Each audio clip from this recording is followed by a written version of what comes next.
Tukaj imamo pa na razpolago dve dvoletni sadni rastlini, in sicer tukaj imamo zelo lepo breskev z lepo jesensko obarvanostjo.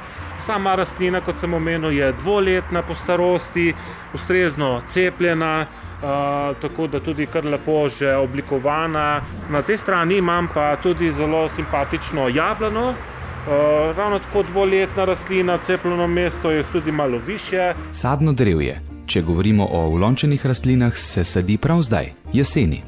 Ulončene rastline se sadijo praktično lahko, dokler se da zemlja tako skopati, kot da se da tudi pač lepo posaditi. Je pa že primeren čas. Pri puljenih sadikah je ta postopek nekoliko drugačen. V primeru puljenih sadik je treba pa počakati, da pride do tega, da les dozori, da liste rastline oziroma sadike odvržejo in takrat grejo v fazo mirovanja in enostavno doživijo najmanjši šok ob presajanju. Sam postopek sajenja za vse sadne rastline je enak, razlaga Niko Pavlin, vrtnar, ki se ukvarja v vrtnem centru Gašperlin tudi z vsemi zunanjimi rastlinami. Najprej skopljemo do pol metra globoko jamo, če je le možno, je ta lahko še veliko globja. Na spodnjo stran oziroma na dno damo poležan hlevski gnoj, lahko tudi briketiran, lahko je kompost, skratka vir hrane za rastlino. Obvezno potem položimo še vsaj 10 cm plast navadne zemlje, da korenine ne pridejo v stik s samim gnojilom, ker lahko pride do tega, da požge korenine. Tako kot pri vseh rastlinah, tudi tukaj lahko prihaja do nevšečnosti. Za borbo proti voluharjem ali pa preprosto za preventivo lahko uporabimo mrežo proti voluharjem. Jo odpremo kot žep, damo potem koreninsko grudo v samo mrežo potem zasujemo zemljo in seveda zategnemo, temeljito obhodimo, da naredimo bolj kompaktno kepo, zasujemo vse skupaj in temeljito, se pravi, zalijemo tudi potem rastlino. Samo dež ne bo dovolj. Ob sajenju je potrebno sadno drevje temeljito zaliti, da se zemlja lepo usede in da pride čim hitreje do stika korenine z zemljo.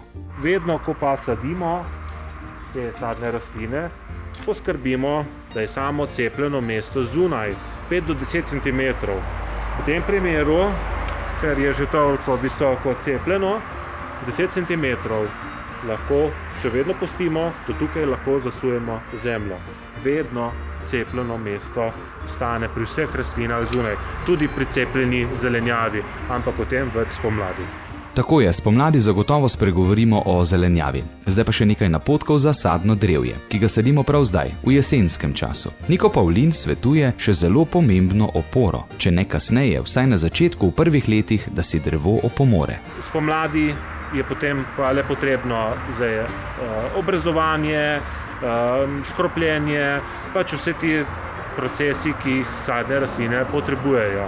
Ampak za jesen je pa že to dovolj. Na prvem mestu priljubljenosti med sadnim drevjem je jablana. Ljudje so navdušeni tudi nad kakijem, na gorenjskem koncu pa predvsem nad češnjo. Za izpostaviti bi bilo morda borovnico ameriško, ki pa potrebuje seveda kislo zemljo. Tako da tukaj je predvsem najbolj važno treba vedeti, ali rastlina potrebuje dejansko drugačen substrat kot večina drugih ali ne. Jesensko sajenje sadnih sadik je veliko bolj priporočljivo kot spomladansko. Zakaj? Pri jesenskem sajenju se rastlina bolje ukorenini, spomladansko sajenje pa povzroči zamujanje z razvojem, saj se mora sadika najprej ukoreniniti.